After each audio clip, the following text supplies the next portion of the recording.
Vijayawada university మంచి భవిష్యత్తు కోసం తెలుగు విద్యార్థులు ఇష్టపడే యూనివర్సిటీ. కాల్ 9059052378 9059052379.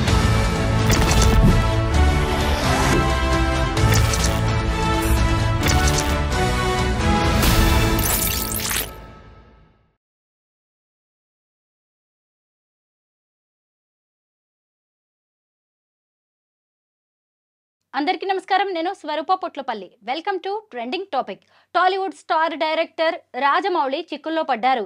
రాజమౌళి ఆయన భార్య రమ తనను ఎంతో టార్చర్ చేశారని, దానివల్ల తాను ఆత్మహత్య చేసుకోబోతున్నానని అంటూ ఆయన స్నేహితుడైన ఉప్పలపాటి శ్రీనివాసరావు ఒక సెల్ఫీ వీడియో విడుదల చేశారు. అలాగే ఈ వీడియోలో తాను చెబుతున్న విషయాలన్నిటినీ మరణ వాంగ్మూలంగా పరిగణించాలని ఆయన కోరారు. అసలు రాజమౌళికి ఆయనకి ఉన్న సంబంధం ఏంటి?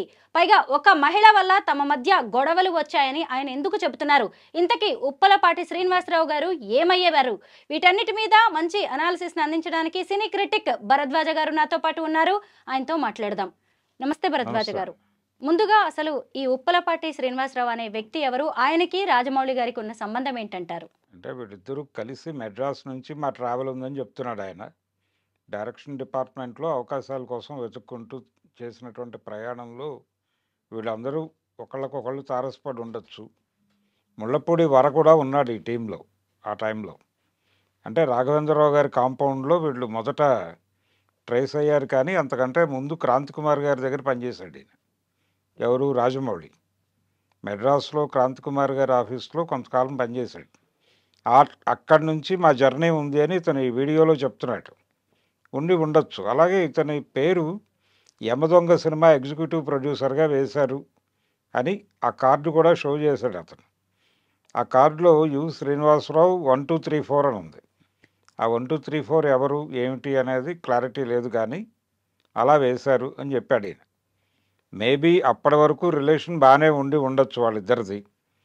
అలాగే ఈ వీడియోలో అతను ప్రధానంగా చెప్తోంది ఏంటంటే వీళ్ళిద్దరూ కలిసి ఒకే అమ్మాయిని ప్రేమించామని చెప్తున్నాడు రాజమౌళి. అలాగే ఇతను ఈ శ్రీనివాసరావు ఒకే అమ్మాయిని ప్రేమించాం మేము. ఆ అమ్మాయికి ఆ అమ్మాయిని పెళ్లి చేసుకోవద్దని తనే ఆపేశాడు, అందువల్ల నాకు పెళ్లి కాలేదు అని చెప్తున్నాడు ఈయన. ఇంతకాలం తర్వాత ఇప్పుడు ఎందుకు చెప్తున్నాడు అంటే యమదొంగ నుంచి శాంతినివాసం సీరియల్కి కూడా చాలా గ్యాప్ ఉంది. అప్పుడు ఎందుకని ఇది చర్చకి రాలేదు? అప్పుడు బాగున్న రిలేషన్ ఇప్పుడు ఎందుకు చెడిపోయింది అంటే ఇప్పుడు ఈ వీడియోలో చాలా విషయాలు ప్రస్తావించాడు ఆయన. లెటర్ కూడా ఉంది దాంతోపాటు. ఆ లెటర్లో కూడా చాలా విషయాలు చెప్పాడు. అంటే తనతో పాటు ఎదుగుతున్నటువంటి డైరెక్టర్లు కానీ, తనకి పోటీ అనుకున్నటువంటి డైరెక్టర్లను కానీ ఇతను రకరకాల పద్ధతుల్లో వాళ్ళని అణిచేస్తాడు అని కూడా చెప్తున్నాడు ఆయన. చెబుతూ దానికి ఇతనికి కొన్ని క్షుద్ర విద్యలు వచ్చని కూడా చెప్తున్నాడు రాజమౌళికి. వాటి ఆధారంగా వినాయక్ని ఇబ్బంది పెట్టాడు, లేకపోతే సురేందర్ రెడ్డిని ఇబ్బంది పెట్టాడు, ఇప్పుడు అనిల్ రావిపూడిని ఇబ్బంది పెట్టడానికి ట్రై చేస్తున్నాడు అన్న లెవెల్లో కూడా రాశాడు. ఇవి కొంచెం ఇతని సైకలాజికల్ కండిషన్ ఏమిటి అనేది అనుమానం వచ్చే పద్ధతిలో ఉంది అది. ఆ రాత, ఆయన మాట్లాడిన పద్ధతి కూడా. ఒకవేళ ట్రయాంగులర్ లవ్ స్టోరీ ఉండుంటే అది సాల్వ్ చేసుకోవచ్చు కదా. ఆ అమ్మాయి అయినా ఓపెన్ అయి మాట్లాడి ఉండేది కదా. ఎందుకు ఆ అమ్మాయి ఓపెన్ కాలేదు? నిజమేనా ఇది, లేకపోతే ఇతను ఆ ఇల్యూజన్లో ఉండి మాట్లాడుతున్నాడా అనేది ఒకటి. జనరల్గా ఏం జరుగుతుందంటే చాలా సందర్భాల్లో సైకలాజికల్గా ఒక డిప్రెషన్కి గురైపోయిన తర్వాత వీళ్ళే కొన్ని నా జీవితం ఇలా కావడానికి ఇవి కారణాలు అని చెప్పి బలంగా నమ్మటం మొదలు పెడతారు. ఈ నమ్మటం ఎంతగా జరుగుతుందంటే ఇది తప్పు అని ఎవరు చెప్పినా వాళ్ళు యాక్సెప్ట్ చేయరు. చివరికి వాళ్ళే యాక్సెప్ట్ చేయరు. ఇది నేను కల్పించుకున్న ప్రపంచం అని అతనే యాక్సెప్ట్ చేయడు. ఆ కండిషన్లో ఉన్నాడు ఇతను అని అనిపిస్తోంది. ఆ కండిషన్లో చేసిన వీడియో ఇది. అంటే తను బలంగా నమ్మేసిన విషయాలు ప్రపంచంతో నమ్మించే ప్రయత్నం చేస్తున్నట్టుగా నాకు అనిపించింది అతను మాట్లాడుతున్న ధోరణి చూస్తే. ఆ లెటర్లో కూడా ఆ ధోరణి ఉంది. అందుకని ఇది స్ట్రైట్ అవే అంటే ఇందులో ఏమీ రాజమౌళిని తప్పుపట్టడానికి ఏం లేదు. సినిమా ఇండస్ట్రీలోనే కాదు, ప్రపంచంలో ఎవరైనా ఏ అమ్మాయినైనా ఇష్టపడవచ్చు, తప్పేం లేదు దానిలో. దాన్ని ఇతనితో ఆయన మాట్లాడాడు అని చెప్తున్న దానికి ఎక్కడ ఆధారాలు లేవు, ఆధారాలు చూపించడని చెప్తున్నాడు ఇతను. అది మా ముగ్గురి మధ్య జరిగిన గొడవ అని. ఇన్ని సంవత్సరాల తర్వాత ఈయనొక్కడే ఎందుకు ప్రస్తావిస్తున్నాడు? ఆ అమ్మాయి ఎందుకు మాట్లాడలేదు? ఆ అమ్మాయి ఉందా, చనిపోయిందా? ఆ విషయం అయినా చెప్పాలి కదా. ఏ రకమైన క్లారిటీలు లేకుండా ఆయన గాలిలో రకరకాల విషయాలు మాట్లాడేసి ఇవన్నీ సుమోటోగా తీసుకుని అర్జెంటుగా అతన్ని అరెస్ట్ చేసి రాజమౌళిని లై డిటెక్టర్ టెస్టులు చేసి అతని దగ్గర నుంచి నిజాలు తెలుసుకోండి అని చెప్తున్నాడు. అయితే ఇతనికి తెలుసో తెలీదో కానీ లై డిటెక్టర్ టెస్టుల్లో కూడా నిజాలు బయటకు రావడం లేదు అనే విషయం తెలియాలి ఆయనకి. అందుకని చాలా కన్ఫ్యూజన్లో ఉన్నాడు, డిప్రెషన్లో ఉన్నాడు. మేబీ అతను ఆర్థికంగా ఏదైనా దెబ్బతిని ఉండొచ్చు, జీవితంలో దెబ్బతిన్నాను అనే ఫీలింగ్తో కూడా ఆ పరిస్థితికి వెళ్ళి ఉండొచ్చు. అందుకని అతను చెప్తున్న దానిలో నిజాలు ఏమిటి అనేది అనుమానాస్పదమే. భరద్వాజ గారు ఉప్పలపాటి శ్రీనివాసరావు గారు చేసిన కొన్ని విమర్శలు కావచ్చు, ఆరోపణల గురించి ఇప్పుడు మనం మాట్లాడుకోవాలి. ఆర్యా 2 సినిమా మాదిరిగానే ఓ మహిళ మా ఇద్దరి జీవితాల్లోకి ప్రవేశించింది, మాది ట్రయాంగిల్ లవ్ స్టోరీ అని చెప్పారు. అలాగే ఆమెను పెళ్లి చేసుకోవాలని రాజమౌళి అనుకున్నారు అని, అలాగే నలుగురు కలిసి జీవించాలి అనుకున్నాం. నలుగురు అంటే రమా రాజమౌళితో పెళ్లి తర్వాతే ఇదంతా నడిచినట్టుగా తెలుస్తోంది. మీరేమంటారు? అంటే పెళ్లికి ముందే మొదలైంది ఇది. పెళ్లికి ముందే మొదలై పెళ్లి తర్వాత కూడా కంటిన్యూ అయింది. కొనసాగింది అనేది అతను చెప్పదలుచుకున్నటువంటి విషయం. అంత ఓపెన్గా ఉన్నప్పుడు ఇది చర్చనీయాంశం. ఇతరెందుకు పెళ్లి చేసుకోలేదు అనేది. ఇప్పుడు అవతల ఇంకో మనిషి ఇన్వాల్వ్ అయి ఉన్నాడు అన్నప్పుడు ఇతనైనా బయటకు వెళ్ళిపోయి తన జీవితాన్ని తను సెటరైట్ చేసుకుని ఉండొచ్చు కదా. ఎందుకు ఆ ప్రయత్నం చేయలేదు? ఇలా రకరకాల ప్రశ్నలు ఉన్నాయి అతని స్టేట్మెంట్లోనే చాలా కాంట్రవర్సీస్ ఉన్నాయి, కాంట్రడక్షన్స్ ఉన్నాయి. ఇన్నిటి మధ్య గందరగోళంగా మాట్లాడాడు, క్లారిటీ లేకుండా. ఓపెన్గా మాట్లాడాలి కదా. ఇదిగో మేము బలానా ఆ అమ్మాయితో నేను ప్రేమలో ఉన్నాను, నేను కూడా ప్రేమలో ఉన్నానని చెప్పాడు అతను అన్నాడు. చెప్పినప్పుడు ఇతను తప్పుకోవాలి సీన్లో నుంచి. తప్పుకోలేదు. మధ్యలో అసలు ఆ అమ్మాయి ఏం అభిప్రాయపడింది అనేది కదా కీలకం. ఆవిడెందుకు ట్రావెల్ అవుతుంది వీళ్ళందరితోనూ? ఆవిడ కదా బయటకు వచ్చి మాట్లాడాల్సింది. ఆవిడ కదా బలైపోయింది నిజానికి వీళ్ళందరికీ. కాబట్టి ఆ పాత్ర ఎవరో తెలియకుండా ఇది నమ్మటం కష్టం. అందుకని చాలా గందరగోళం అయితే ఉంది దీనిలో. అతని ఫ్రెండే కావచ్చు కానీ ఎక్కడో గాయపడ్డాడు అతను. రాజమౌళి తనని ఎక్కడో కూర్చోబెడతాడు అని ఇతను అనుకుంటే అతను ఆ పని చేయకపోవడము, లేదు రకరకాల సందర్భాల్లో పట్టించుకోకపోవడము, ఏదో ఒక డిటాచ్మెంట్ ఉంది వాళ్ళిద్దరి మధ్య. దాని నుంచి హర్ట్ అయ్యాడు ఇతను. హర్ట్ అయి తనకి తానే ఒక కథని నమ్ముతూ దాన్ని ఇప్పుడు ప్రపంచంతో నమ్మించే ప్రయత్నం చేస్తున్నట్టుగా నాకు అర్థమైంది. దానిలో నిజాలు ఏమిటి అనేది లై డిటెక్టర్ టెస్టులతో తేలుతుందని కూడా నేను అనుకోవడం లేదు. అంటే వాళ్ళ మధ్య ఒక ట్రయాంగిల్ లవ్ స్టోరీయే నడవలేదంటారా?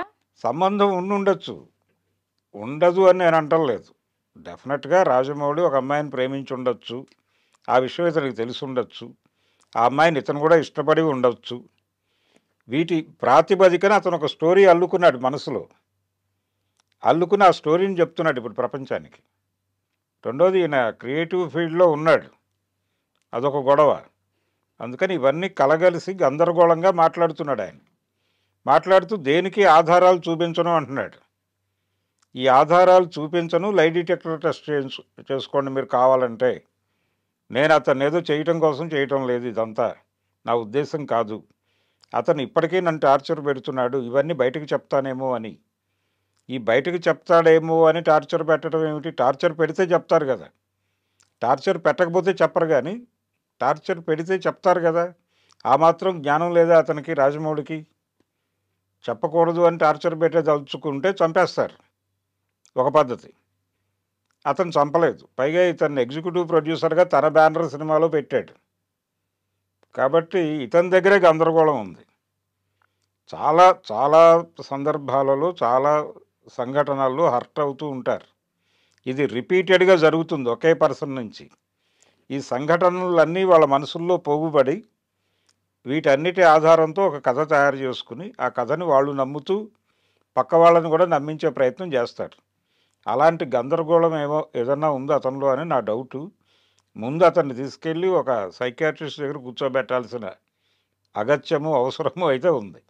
ఇన్నేళ్ల తర్వాత ఈ మహిళా ప్రస్తావన పర్టికులర్గా ఇప్పుడే ఎందుకు తీసుకొస్తున్నారు? దీని వెనక ఇంకేదైనా కారణం ఉందంటారా? ఇప్పుడు ఆయనకేదో ప్రయోజనం ఉంటుంది. ప్రయోజనం లేకుండా ఈ వీడియో బయటకు వచ్చిందని నేనైతే అనుకోవడం లేదు. ఆయన షూట్ చేసుకున్నాడు సెల్ఫీ వీడియో.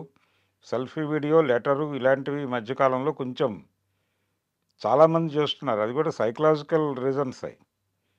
ఈ మధ్య ఒక జర్నలిస్ట్ వైఫ్ కూడా అలా వీడియో చేసి, అంటే అది సాల్వ్ అయిపోయే ప్రాబ్లమే, సాల్వ్ చేసుకునే ప్రాబ్లం కూడా. కానీ ఆవిడేదో డిప్రెషన్లోకి వెళ్ళిపోయి స్పాట్లో డెసిషన్ తీసేసుకుని అలా వెళ్ళిపోయారు. బెంగళూరు టెకీ అతుల్ సుభాష్ కూడా ఇలాగే సెల్ఫీ అవును. వీడియో రిలీజ్ ఈ చేశారు. సెల్ఫీ వీడియో, లెటర్లు అనేది రకరకాలుగా చూస్తున్నాం మనం. అంటే తాత్కాలికంగా వాళ్ళు ఒక నిర్ణయానికి వచ్చేసి అవతల ఎవరో ఒకళ్ళని, అంటే తన చావుకి సంజాయిషి చెప్పుకోవడానికి ఇంకెవరినో లాగటం అనేది ఒక ప్రోగ్రామ్గా జరుగుతోంది. కొన్ని విషయాల్లో నిజంగానే అవతల వాళ్ళు సఫర్ చేస్తారు. ఇప్పుడు ఈవిడ విషయంలో నిజంగానే సఫర్ చేశారు అవతల వాళ్ళు. అది ఉన్న గొడవే, అందరికీ తెలిసిన గొడవే, కానీ పరిష్కారం చేసుకోగలిగిన గొడవ. కానీ పరిష్కారం చేసుకోవడం కన్నా కూడా హర్ట్ అయి చేసినటువంటి పని అది. ఇది ఆ కేసు కాదు, ఇతనిది. ఇతను ఈ వీడియో చేయటము, దీని ద్వారా తను ఎవరినైతే శత్రువుగా భావిస్తున్నాడో వాళ్ళని బలంగా ఇన్వాల్వ్ చేయాలి, వాళ్ళ కెరియర్ని డిస్టర్బ్ చేయాలి అనేటువంటి ఆలోచన కూడా ఉంది ఇతనికి. ఇవన్నీ పెట్టుకుని మనసులో అవన్నీ వెళ్ళగక్కాడు అంతే. భరద్వాజ గారు, మనము ఈ ముక్కోణపు ప్రేమ కథను పక్కన పెడితే శ్రీనివాసరావు చేసిన ఇంకొన్ని ఆరోపణల గురించి మాట్లాడుకోవాలి. ముఖ్యంగా రాజమౌళికి క్షుద్ర విద్యలు వచ్చు. ఇదేమీ చిన్న విషయం కాదు. అంత పెద్ద డైరెక్టర్ జక్కన్నగా పేరు తెచ్చుకుని ఆయన క్షుద్ర విద్యలు చేసి పైగా తనకి పోటీగా ఉన్న డైరెక్టర్స్ని ఆయన లొంగ తీసుకుంటాడు, వాళ్ళని కుంగదీస్తాడు అనే విమర్శలు చేయడం, ఇలాంటివి సెల్ఫీ వీడియోలు చెప్పడం అనేది చిన్న విషయం కాదు. ఎందుకంటే అది ఆయన క్యారెక్టర్ని కూడా చూపిస్తుంది, రాజమౌళి క్యారెక్టర్ని.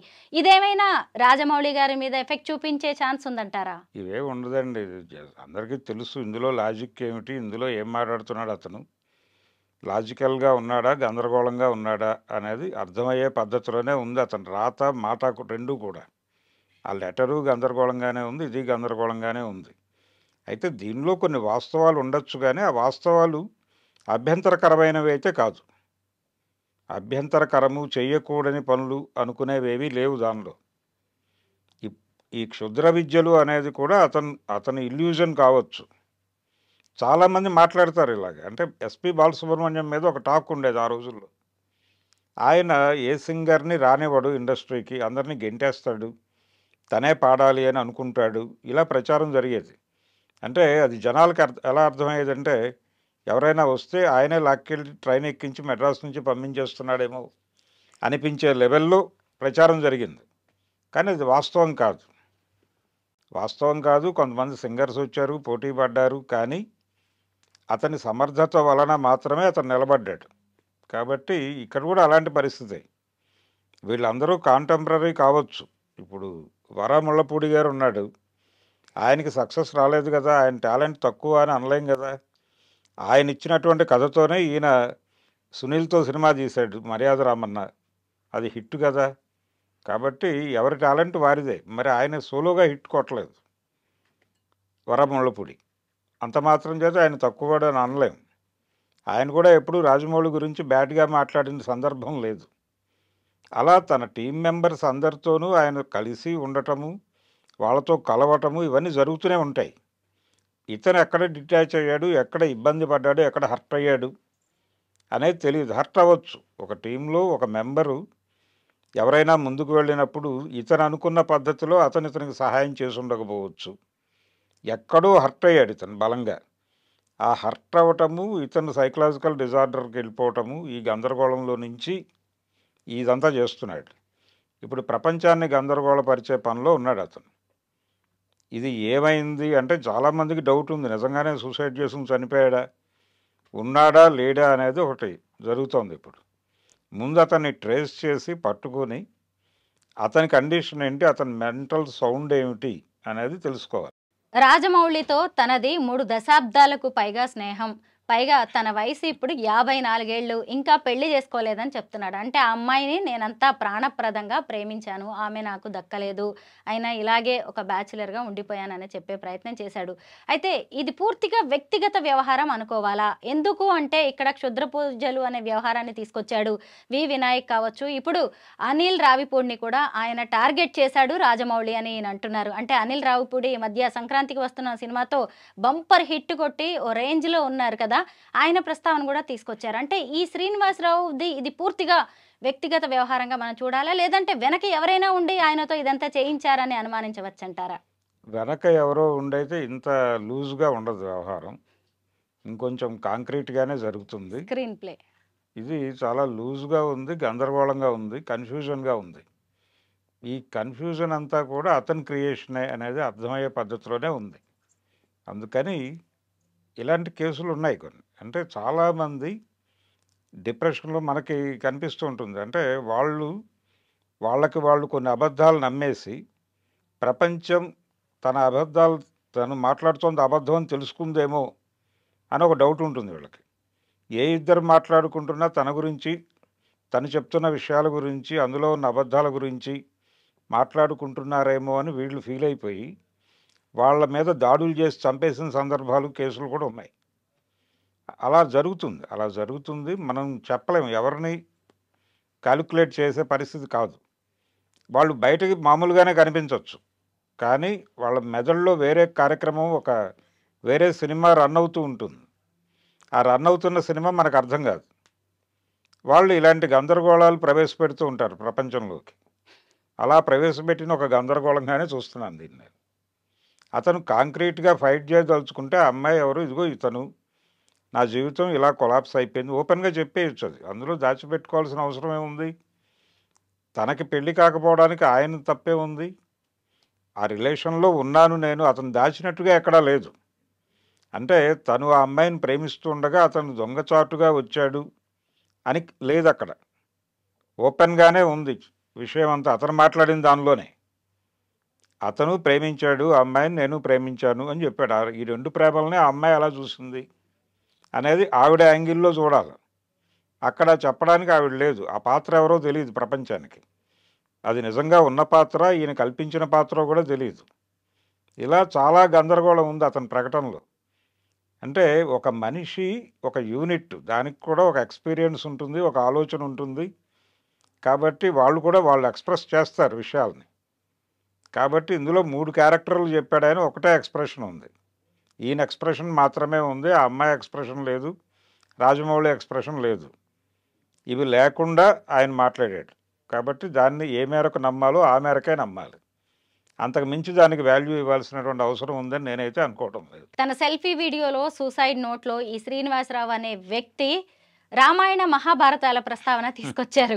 ఆడవాళ్ల వల్ల యుద్ధాలు జరిగాయని కూడా మనం చూసాం, నా జీవితంలో కూడా అదే జరిగింది అని చెప్పి 2 మహిళల్ని ప్రస్తావించారు. ఒకటి ఆయన ప్రేమించిన మహిళ కావచ్చు, ఇంకొకటి రమా రాజమౌళి. ఇందులో రమా రాజమౌళి పాత్ర ఏంటంటారు?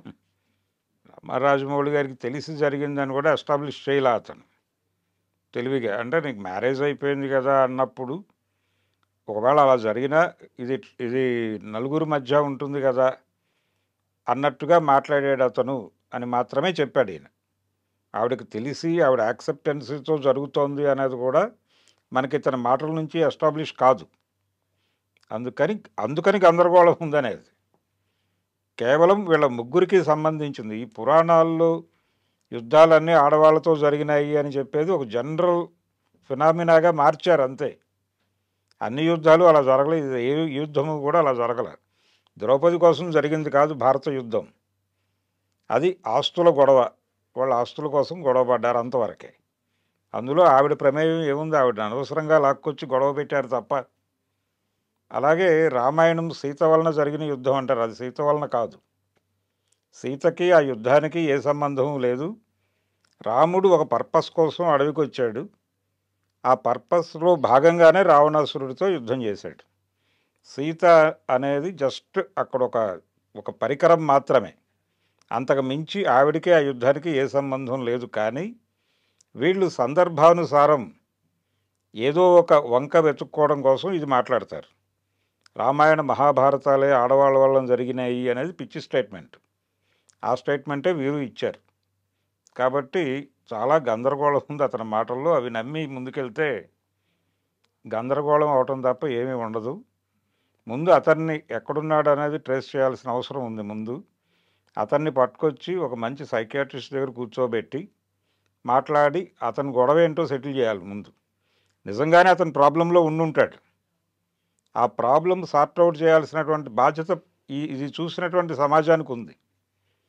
అందుకని ముందు అతను ఎక్కడున్నాడు అనేది ట్రేస్ చేసి అతన్ని కూర్చోబెట్టాలి. రాజమౌళి గొడవ తర్వాత.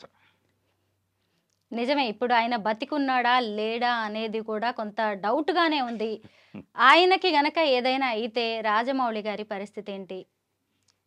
రాజమౌళి పరిస్థితి ఉందండి, కొంతకాలం బాధపడతాడు. అరే మనతో అంటే 2 విధాల పెయిన్ ఉంటుంది.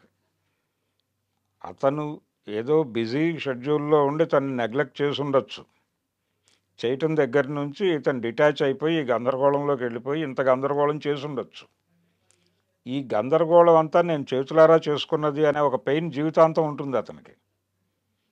కాబట్టి అతనికి ఒక పెయిన్ మిగిలిపోతుంది. ఇతని మరణం గనక జరిగితే అది ఉండదు అనుకోవడానికి కుదరదు. రకరకాలుగా అది ఉంటుంది. అది క్యారీ ఫార్వర్డ్ అవుతుంది. అది భరించటం, అంతకుమించి వేరే మార్గం లేదు దానికి.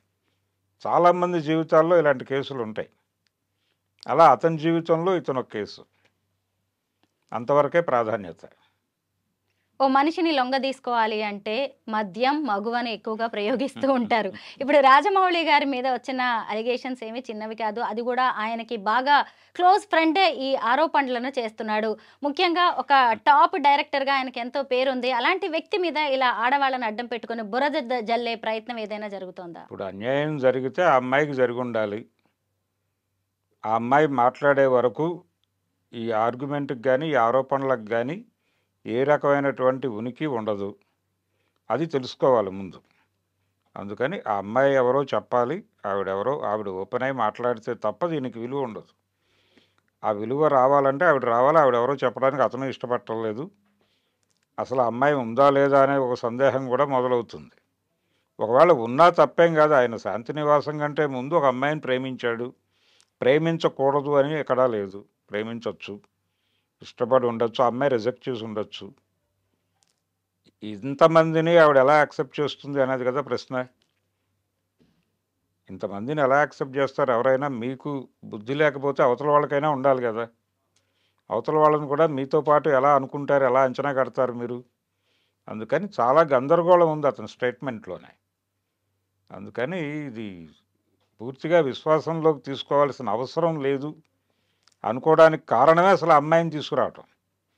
అంటే మీరన్నట్టుగా ఒక అమ్మాయిని కనుక ఒక లేడీ క్యారెక్టర్ని ఇన్వాల్వ్ చేస్తే దీనికి ఒక విలువ వస్తుందనే భ్రమకు గురై ఉండొచ్చు అతను. అందువలన కూడా అమ్మాయిని తీసుకొచ్చి ఉండొచ్చు. అమ్మాయి ఉన్నంత మాత్రాన అదేదో పెద్ద గందరగోళం.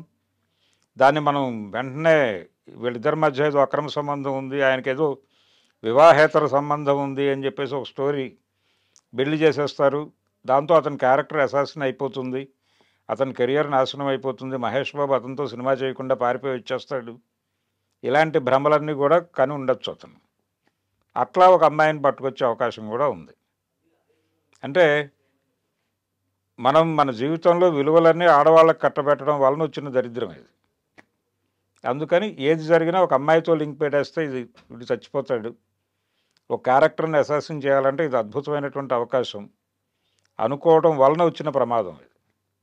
మొత్తం మీద ఇప్పుడు ఉప్పలపాటి శ్రీనివాసరావు గారు చేసిన ఆరోపణల్లో నిజమెంత అనే దానికంటే ఇప్పుడు ఆయన ఏమయ్యారు, ఎక్కడ ఉన్నారు, సేఫ్గానే ఉన్నారా అనేదే అసలు ప్రశ్న. ఆయన ఎక్కడున్నా కానీ బాగుండాలి, ప్రాణాలతో ఉండాలని కోరుకోవాలి. ఆయనని తీసుకొచ్చేసి వాళ్ళిద్దరి మధ్య ఉన్న అభిప్రాయ భేదాలు కావచ్చు, పొరపచాలని మొత్తం తొలగించుకోవాల్సిన బాధ్యత అయితే రాజమౌళి గారి మీద ఉంది. Thank you so much Bharadwaja గారు. థ్యాంక్ యూ అండి.